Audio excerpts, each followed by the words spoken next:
Hello friend, स्वागत है आपका आपके अपने चैनल के स्टडी क्लास में। फ्रेंड, आज की क्लास में मैं न्यू करंट अफेयर वार्षिकी 2025 लेकर आई हूँ, जो जनवरी 2024 से नवंबर 2024 तक का संकलन है। आज की क्लास में मैं इडुटेरिया करंट अफेयर से वर्ष 2024 के प्रमुख राष्ट्रीय घटनाक्रम को करवाने जा रही हूँ। सबसे पहले नवंबर मंथ आएगा, तो चलिए देखते हैं नवंबर के प्रमुख क्वेश्चन।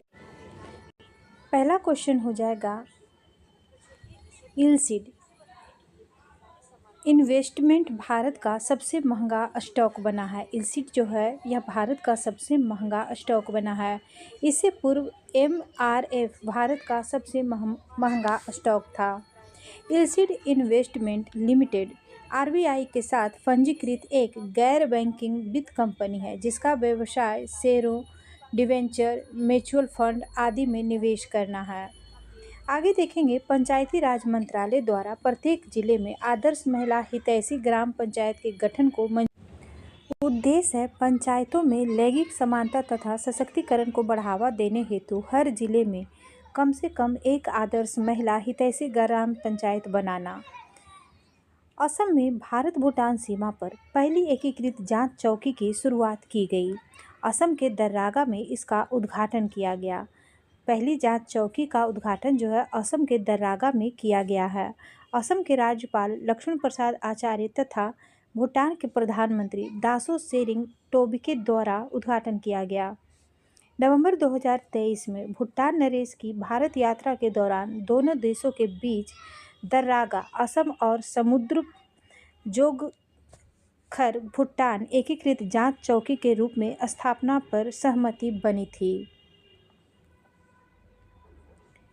आगे है हुरून इंडिया की परोपकारी कार्यों हेतु दानवीरों की सूची। इसमें कुल 1539 अमीरों को शामिल किया गया है, जिनमें प्रत्येक की व्यक्तिगत संपत्ति 1000 करोड़ रुपये से ज़्यादा है। HCL टेक्नोलॉजी के संस्थापक शिव नाडर 2153 करोड़ रुपये की राशि दान देने के मामले में शीर्ष पे हैं। दूसरे स्थान पे मुकेश अंबानी और उसका परिवार, जो 407 करोड़ रुपये दान दिए हैं, और यह तीसरे स्थान पे हैं। दूसरे स्थान पे मुकेश अंबानी हो जाएंगे और तीसरे स्थान पे बजाज परिवार है, जो 154 करोड़ रुपये के साथ रोहिणी नीलेकनी परोपकारी कार्यों हेतु पैसे देने में महिलाओं में शीर्ष स्थान पे रही हैं।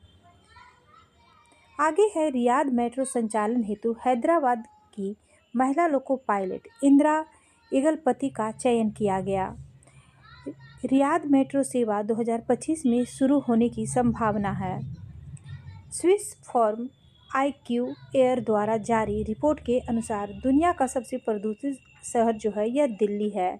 स्विस फॉर्म के द्वारा IQ एयर में दुनिया का सबसे प्रदूषित शहर दिल्ली हो गया है। दुनिया के सबसे प्रदूषित शहर में पहला स्थान पे दिल्ली है, दूसरे स्थान पे लाहौर है और तीसरे स्थान पे बीजिंग है। इसके अलावा मुंबई छठे स्थान पे, काठमांडू 8वां स्थान पे और कराची 10वां स्थान पर है। कोल इंडिया लिमिटेड ने नवंबर 2024 में अपना 50वां स्थापना दिवस मनाया। यह महारत्न उद्यम के रूप में वर्गीकृत है। कोल इंडिया लिमिटेड की स्थापना 1 नवंबर 1975 को हुई थी और इसका मुख्यालय कोलकाता में है।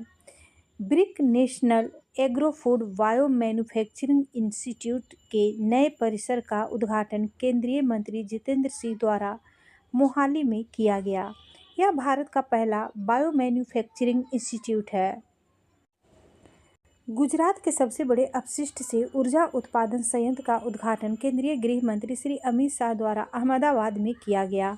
गुजरात सरकार तथा Jindal urban waste management company के बीच साझेदारी हुई है।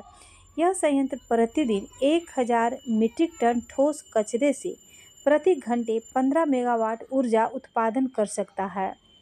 आगे है, ILO अंतर्राष्ट्रीय श्रम संगठन की एक रिपोर्ट के अनुसार 50% भारतीय महिलाएं देखभाल की जिम्मेदारियों के कारण श्रम बल से बाहर हैं। आर्थिक सर्वेक्षण 2023-24 के अनुसार भारत में महिला श्रम बल भागीदारी दर जो है यह 37% है। अमृत परंपरा नामक उत्सव श्रृंखला का आयोजन संस्कृति मंत्रालय की पहल से किया गया है। इसका उद्देश्य है अमृत परंपरा का उद्देश्य आधुनिक पैकेजिंग और प्रौद्योगिकी आधारित संवाद और अस्थायी अनुभवों के साथ पारंपरिक कला रूपों पर आधारित अभिनव कार्यक्रमों की प्रस्तुति द्वारा प्रदर्शन दृश्य कला और साहित्य में लुप्त हो रही कला रूपों और परंपराओं पर विशेष ध्यान देने हेतु भारत की पारंपरिक कलाओं और कला रूपों का उत्सव मनाना है। Steel authority of India limited SAIL ने शैक्षणिक सहयोग के लिए administrative staff college of India Hyderabad के साथ समझौता किया है। मत्स्य पालन विभाग ने पीएम मत्स्य संपदा योजना के तहत अंडमान और निकोबार द्वीप समूह से टूना क्लस्टर के विकास को अधिसूचित किया है। डीवीएस बैंक इंडिया को लगातार 9वें वर्ष भारत में महिलाओं के लिए सर्वश्रेष्ठ कंपनियों 2024 में से एक के रूप में मान्यता मिली है। गुरु नानक देव जी की 555वीं जयंती 15 नवंबर 2024 को मनाई गई। 15 नवंबर 2024 को धरती आबा क्रांति सूर्य बिरसा मुंडा की 150वीं जयंती जनजातीय गौरव दिवस मनाई गई है। इस अवसर पर प्रधानमंत्री नरेंद्र मोदी ने बिहार के जमुई से 66,000 करोड़ की योजनाओं का शुभारंभ किया। 66वां अखिल भारतीय कालिदास समारोह का उद्घाटन उपराष्ट्रपति जगदीप धनखड़ ने उज्जैन मध्य प्रदेश में किया। भारत तिब्बत व्यापारिक संबंधों का प्रतीक 4 दिवसीय अंतर्राष्ट्रीय लवी मेला रामपुर शिमला हिमाचल प्रदेश में शुरू हुआ है। 18वां प्रवासी भारतीय दिवस 2025 सम्मेलन का आयोजन भुवनेश्वर उड़ीसा में किया जाएगा। विश्व का पहला हाई एल्टीट्यूड वाला para sports centre Leh Ladakh में स्थापित किया गया। दक्षिण एशिया का सबसे बड़ा समुद्री विचार नेतृत्व मंच सागर मंथन नई दिल्ली में 19 नवंबर 2024 को शुरू हुआ है। सागर मंथन का आयोजन 19 नवंबर 2024 को दिल्ली में शुरू हुआ है। उत्तर प्रदेश की पहली डबल डेकर इलेक्ट्रिक बस सेवा लखनऊ से शुभारंभ किया गया। इसका केंद्रीय गृह मंत्रालय ने सीआईएसएफ में पहली पूर्ण महिला बटालियन के निर्माण को मंजूरी दी है। केंद्र सरकार ने विश्वविद्यालयों के अनुसंधान को बढ़ावा देने के लिए पेयर पहल की शुरुआत की है। हिमाचल प्रदेश के बिलासपुर शहर में राज्य की पहली डिजिटल लाइब्रेरी स्थापित की गई है। रक्षा मंत्री राजनाथ सिंह ने अरुणाचल प्रदेश के तवांग में सरदार वल्लभ भाई पटेल की प्रतिमा देश का वल्लभ का अनावरण किया तथा मेजर रालेंगनाओ बॉब खाथिंग वीरता संग्रहालय का उद्घाटन किया है। नीति आयोग द्वारा 20 आकांक्षी जिलों और ब्लॉकों में 15 दिवसीय जल उत्सव का आयोजन किया गया। इसका उद्देश्य है जल संरक्षण प्रबंधन तथा स्थिरता के प्रति जागरूकता बढ़ाना। भारत सरकार द्वारा वंचित कारीगर समुदायों को अपने उत्पाद बेचने में सहायता देने के लिए ट्यूलिप ब्रांड लॉन्च किया है। ट्यूलिप पारंपरिक कारीगर उत्थान आजीविका कार्यक्रम है। इसका उद्घाटन सामाजिक न्याय तथा अधिकारिता मंत्रालय द्वारा शिल्प समागम मेला 2024 के दौरान किया गया। भारतीय सैन्य विरासत महोत्सव 2024 सीडीएस अनिल चौहान द्वारा नई दिल्ली में उद्घाटन किया गया। इसका आयोजन United service institute of India के द्वारा किया गया। आगे देखेंगे अक्टूबर 2024।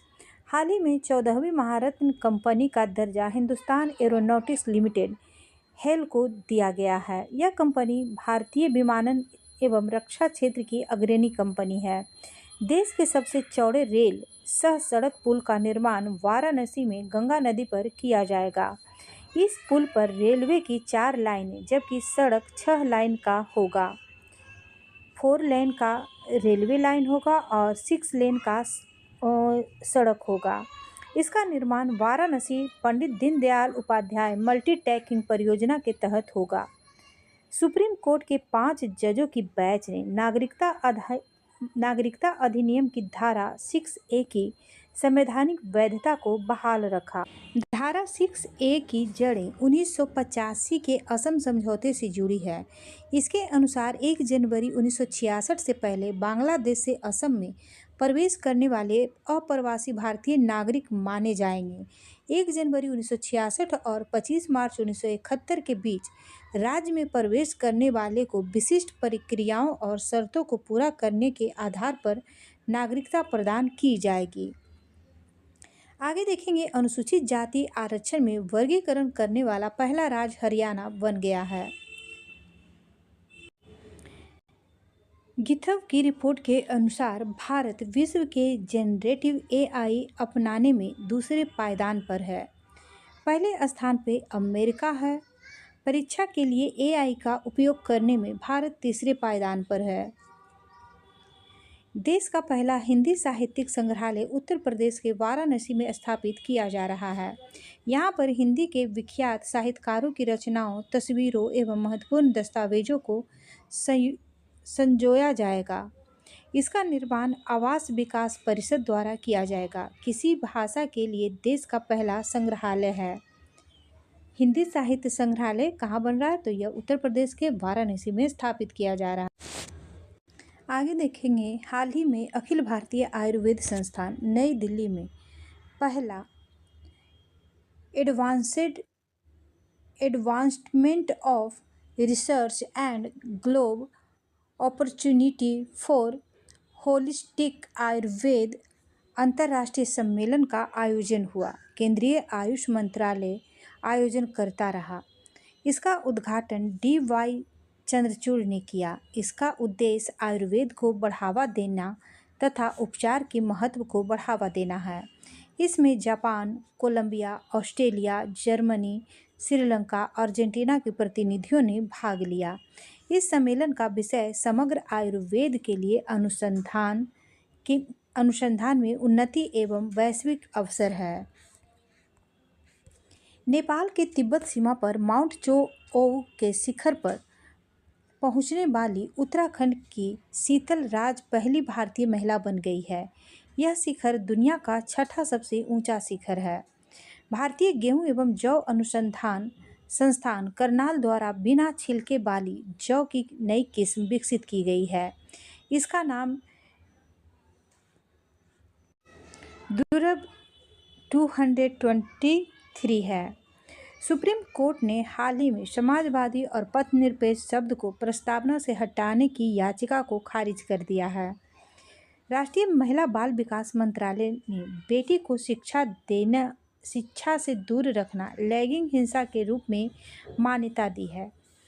राष्ट्रीय महिला बाल विकास मंत्रालय ने बेटी को शिक्षा से दूर रखना लैंगिक हिंसा के रूप में मान्यता दी है। इसे लंदन के T4 एजुकेशन ने विश्व के सर्वश्रेष्ठ स्कूल पुरस्कार 2024 का विजेता दिल्ली, रतलाम, मदुरई के एक स्कूल को घोषित किया है। स्कूल है Ryan international school Delhi, CM rise school Binova Ratlam, Kalvi international public school Madurai. केंद्र सरकार द्वारा मुद्रा योजना के तहत लोन की सीमा 10 लाख से बढ़ाकर 20 लाख रुपये कर दिया गया है। इसकी घोषणा 2024-25 के बजट में की गई थी। आवासन एवं शहरी मंत्रालय ने स्वच्छता को नवाचार हेतु देश भर में टॉप 15 शहर का चयन किया है। 9वां स्थान पे पटना है और प्रथम स्थान पे नवी मुंबई है। द्वितीय स्थान पे सूरत है, प्रथम स्थान पे नवी मुंबई हो जाएगा और पटना का स्थान जो है 9वां हो जाएगा। मेरा भारत मेरी दिवाली अभियान को confederation of all India trades ने खेल मंत्रालय से मिलकर 27 से 30 अक्टूबर तक चलाया। इसका उद्देश्य सार्वजनिक स्थानों की सफाई तथा समुदाय के समर्थन पर केंद्रित था। केंद्र सरकार द्वारा NTPC के सहयोग से दुनिया का सबसे ऊंचा green hydrogen refuelling station Leh में स्थापित किया गया है। स्काई स्कैनर की ट्रैवल प्रेस रिपोर्ट के अनुसार 2025 में भारतीय यात्रियों के लिए शीर्ष यात्रा गंतव्य शिलोंग, मेघालय में घोषित किया गया है। विश्व स्वास्थ्य संगठन ने घोषणा की है कि भारत सरकार ने सार्वजनिक स्वास्थ्य समस्या के रूप में ट्रेकोमा को समाप्त कर दिया है। यह उपलब्धि हासिल करने वाला भारत दक्षिण पूर्व एशिया क्षेत्र का तीसरा देश बन गया है। बीएसएनएल का नया लोगो एवं स्लोगन 22 अक्टूबर 2024 को लॉन्च किया गया। इस दिन ज्योतिरादित्य सिंधिया ने अंतर्राष्ट्रीय फर्जी कॉल रोकथाम प्रणाली की भी शुभारंभ किया। असंगठित क्षेत्र में श्रमिकों के कल्याण हेतु ई श्रम वन स्टॉप सॉल्यूशन की शुरुआत मनसुख मंडाविया द्वारा 21 अक्टूबर को की गई। इसके तहत असंगठित क्षेत्र से संबंधित 12 कल्याणकारी योजनाओं को एकीकृत किया गया है। हाल ही में यूनेस्को ने विश्व धरोहर सूची में राम राजा की नगरी ओरछा, मध्य प्रदेश को शामिल करने के प्रस्ताव को स्वीकार कर लिया गया है। भारत की पहली हवाई अड्डा आधारित स्वसंचालित आंतरिक वायु गुणवत्ता निगरानी सुविधा पवना चित्र का अनावरण तिरुवनंतपुरम अंतर्राष्ट्रीय हवाई अड्डे पर किया गया। शेतकरी समृद्धि विशेष किसान रेलगाड़ी जो महाराष्ट्र के देवलाली से बिहार के दानापुर तक आएगी का शुभारंभ केंद्रीय रेल मंत्री अश्विनी वैष्णव ने किया। जाति सर्वेक्षण शुरू करने वाला भारत का तीसरा राज्य तेलंगाना बन गया। अन्य 2 राज्य हो जाएंगे बिहार और आंध्र प्रदेश। भारत के सैन्य खुफिया शहीदों को समर्पित देश का पहला पार्क सतर्क पार्क का उद्घाटन पुणे, महाराष्ट्र में किया गया। प्रधानमंत्री नरेंद्र मोदी एवं स्पेन के राष्ट्रपति पेड्रो सांचेज ने गुजरात के वडोदरा में भारत के पहले निजी सैन्य परिवहन विमान उत्पादन संयंत्र का उद्घाटन किया। टाटा एडवांस सिस्टम लिमिटेड परिसर में स्थित इस संयंत्र में एयरबस C-295 विमान का निर्माण होगा। हाल ही में उड़ीसा सरकार ने घोषणा की कि राज्य सरकार एवं निजी क्षेत्र में महिलाओं को हर महीने 1 दिन का मासिक धर्म अवकाश दिया जाएगा। 14वां द्विवार्षिक झील सम्मेलन हाल ही में कर्नाटक में आयोजित हुआ। राजस्थान के ब्यावर में सूचना के अधिकार संग्रहालय की आधारशिला रखी गई। यह स्थान आरटीआई आंदोलन का जन्म स्थान है। आगे है, हाल ही में प्रधानमंत्री नरेंद्र मोदी ने वाराणसी में 3 नए हवाई अड्डे का उड़ान योजना के तहत उद्घाटन किया। यह सहारनपुर उत्तर प्रदेश, रीवा मध्य प्रदेश और अंबिकापुर छत्तीसगढ़ में हवाई अड्डा है। हाल ही में कैबिनेट द्वारा कुल इतने करोड़ रुपए के प्रस्तावित व्यय के साथ कृषि तथा किसान कल्याण मंत्रालय के अंतर्गत संचालित सभी केंद्रीय परियोजित परियोजनाओं के युक्तिकरण को 2 समग्र योजनाओं के रूप में मंजूरी दी है। पहला है प्रधानमंत्री राष्ट्रीय कृषि विकास योजना और दूसरा हो जाएगा किसानोन्नति योजना। PMRKVY सतत कृषि को बढ़ावा देना, जबकि KY खाद्य सुरक्षा और कृषि आत्मनिर्भरता पर ध्यान केंद्रित करेगा। हाल ही में प्रधानमंत्री श्री नरेंद्र मोदी 10 से 11 अक्टूबर को आयोजित 21वें आसियान भारत शिखर सम्मेलन तथा 19वें ईस्ट एशियाई सम्मेलन में हिस्सा लेने लाओस के दौरे पर गए। हाल ही में केंद्रीय मंत्रिमंडल द्वारा 10,103 करोड़ रुपए के परिव्यय के साथ 2024-25 से 2030-31 के लिए राष्ट्रीय खाद्य तेल और तिलहन मिशन को मंजूरी दी गई है। इस मिशन का लक्ष्य अगले 7 वर्षों में भारत को तिलहन उत्पादन में आत्मनिर्भर बनाना है। इस मिशन का लक्ष्य प्राथमिक तिलहन उत्पादन को 2022-23 से 29 मिलियन मीट्रिक टन से बढ़ाकर 2030-31 तक 69.7 मिलियन टन तक पहुंचाना है। 5 अक्टूबर 2024 को भारतीय प्रधानमंत्री नरेंद्र मोदी द्वारा महाराष्ट्र के वाशिम में पोहर देवी में बंजारा विरासत संग्रहालय का उद्घाटन किया गया। इस 4 मंजिला संग्रहालय में 13 दीर्घाएं हैं जो बंजारा समुदाय के नेताओं और बंजारा आंदोलन के चित्रों के माध्यम से बंजारा विरासत को दर्शाती है। हाल ही में भारतीय खाद्य निगम एफसीआई ने अपनी अपूर्व श्रृंखला प्रबंधन प्रणाली को आधुनिक बनाने के लिए एक डिजिटल परिवर्तन पहल डिपो ऑनलाइन सिस्टम शुरू किया है। यह पहल उपभोक्ता कार्य, खाद्य एवं सार्वजनिक वितरण मंत्रालय का है। इस महत्वाकांक्षी परियोजना में अन्न दर्पण नामक एक नई माइक्रो सर्विस आधारित एकीकृत आपूर्ति श्रृंखला प्रबंधन प्रणाली का कार्यान्वयन शामिल है। हाल ही में केंद्र सरकार द्वारा मराठी, पाली, प्राकृत, असमिया और बंगाली को शास्त्रीय भाषा के रूप में मान्यता प्रदान की गई है। अब भारत में शास्त्रीय भाषाओं की संख्या 6 से बढ़ाकर 11 हो गया है। 6 से बढ़कर ये कितना हो गया? 11 हो गया है, क्योंकि इस बार 1, 2, 3, 4, 5 भाषाओं को जोड़ा गया है। पूर्व मान्यता शास्त्रीय भाषा होगा तेलुगु 2008 में इसे शामिल किया गया, तमिल 2004 में इसे शामिल किया गया और कन्नड़ 2008 में, मलयालम 2013 में और संस्कृत 2005 में और उड़िया 2014 में। 2 अक्टूबर 2024 को भारत सरकार द्वारा प्रारंभ किए गए स्वच्छ भारत अभियान के 10 वर्ष पूरे हो गए हैं। 2 अक्टूबर 2014 को भारत सरकार द्वारा देश में स्वच्छता और सफाई के तरीकों को बढ़ावा देने के लिए स्वच्छ भारत अभियान योजना की शुरुआत की गई है। रतन टाटा जी के सम्मान में किस राज्य सरकार ने एक विशेष डाक कवर जारी किया? तो ये हो जाएगा बिहार शरीफ में। कहाँ दुनिया के सबसे ऊंचे इमेजिंग चेरेनकोव टेलीस्कोप का अनावरण किया गया? तो ये हो जाएगा लद्दाख में। इसका नाम है मेजर एटमॉस्फेरिक चेरेनकोव एक्सपेरिमेंट। इसकी ऊंचाई है 4300 मीटर। नई दिल्ली में भारत डिजिटल कृषि सम्मेलन 2024 का आयोजन किया गया। भारतीय तेज गेंदबाज मोहम्मद सिराज को तेलंगाना राज्य सरकार ने डीएसपी नियुक्त किया है। मोहम्मद सिराज को तेलंगाना राज्य सरकार ने डीएसपी नियुक्त किया और यह भारतीय तेज गेंदबाज हैं। विजयदशमी के अवसर पर केरल राज्य में विद्यारंभ उत्सव मनाया गया। महाराष्ट्र राज्य में राज्य कौशल विश्वविद्यालय का नाम बदलकर रतन टाटा के नाम पर रखा जाएगा। रेलवे ने अग्रिम आरक्षण की अवधि को 120 दिन से घटाकर 60 दिन कर दिया है। 17वां अर्बन मोबिलिटी इंडिया सम्मेलन गांधीनगर गुजरात में शुरू हुआ। मेटा और इंडिया एआई ने किस आईआईटी में सेंटर फॉर जनरेटिव एआई सृजन का अनावरण एआईटी जोधपुर में किया।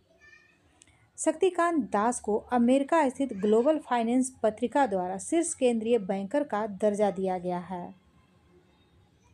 उत्तर प्रदेश सरकार ने उच्च शिक्षा को बढ़ावा देने के लिए 6 जिलों में विशेष शिक्षा जोन बनाए जाने की घोषणा की है। 2 अक्टूबर 2024 को भारतीय प्रधानमंत्री नरेंद्र मोदी द्वारा 69.156 करोड़ रुपये के कुल परिव्यय के साथ झारखंड के हजारीबाग से धरती आबा जनजातीय ग्राम उत्कर्ष अभियान की शुरुआत की गई है। इस अभियान का उद्देश्य समग्र और सतत विकास के लिए 17 भारतीय मंत्रालयों द्वारा 25 पहलों के माध्यम से आदिवासी क्षेत्रों में सामाजिक बुनियादी ढांचे, स्वास्थ्य, शिक्षा और आजीविका को बढ़ाना है। यह अभियान लगभग 63,843 गांवों को कवर करेगा। अक्टूबर 2024 में राष्ट्रीय राजमार्ग मंत्रालय द्वारा राष्ट्रीय राजमार्ग पर यात्रा को बेहतर बनाने और सड़क किनारे सुविधाओं को बढ़ावा देने के लिए हमसफर नीति की शुरुआत की गई है। हाल ही में देसी गाय की नस्लों की घटती संख्या को देखते हुए महाराष्ट्र राज्य देसी गाय की नस्ल को राज्य माता गोमाता का दर्जा देने वाला देश का पहला राज्य बन गया है। हाल ही में केंद्रीय पतन, पोत, परिवहन तथा जलमार्ग मंत्री सर्बानंद सोनोवाल द्वारा मुंबई बंदरगाह से क्रूज जहाज एम्प्रेस पर क्रूज भारत मिशन लॉन्च किया है। इस मिशन का लक्ष्य वर्ष 2029 तक भारत में क्रूज पर्यटकों की संख्या में 10 लाख तक की वृद्धि तथा 4 लाख रोजगार सृजित करना है। इस मिशन को 1 अक्टूबर 2024 से लेकर 31 मार्च 2029 तक 3 चरणों में लागू किया जाएगा। आगे देखेंगे, हाल ही में भारत विदेशी मुद्रा भंडार में $700 बिलियन को पार करने वाला दुनिया की चौथी अर्थव्यवस्था बन गया है। प्रथम 3 अर्थव्यवस्था हो जाएगा चीन, जापान और स्विट्जरलैंड का, और चौथा हो जाएगा भारत का। फ्रेंड, इसी के साथ आज का नवंबर और अक्टूबर महीना 2024 का वन लाइनर क्वेश्चन आंसर यहीं पे समाप्त होता है। वीडियो अच्छा लगे तो लाइक शेयर सब्सक्राइब कीजिएगा। Thank you.